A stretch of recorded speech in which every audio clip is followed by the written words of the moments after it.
అరుణన్న నీకు యాడ్సాప్. మా తోట ఈ రేంజ్లో ఉన్నదంటే దానికి ఆదర్శం మూలకారకుడికి నువ్వే.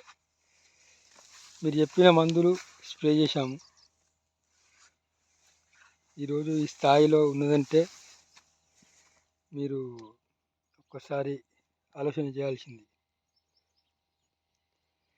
ఎందుకంటే ఫీడ్బ్యాక్ ఇవ్వమని చెప్తుంటారు కదా, దానికోసం నేను ఒక చిన్న వీడియో చేస్తున్నాను, ఏమనుకోకండి.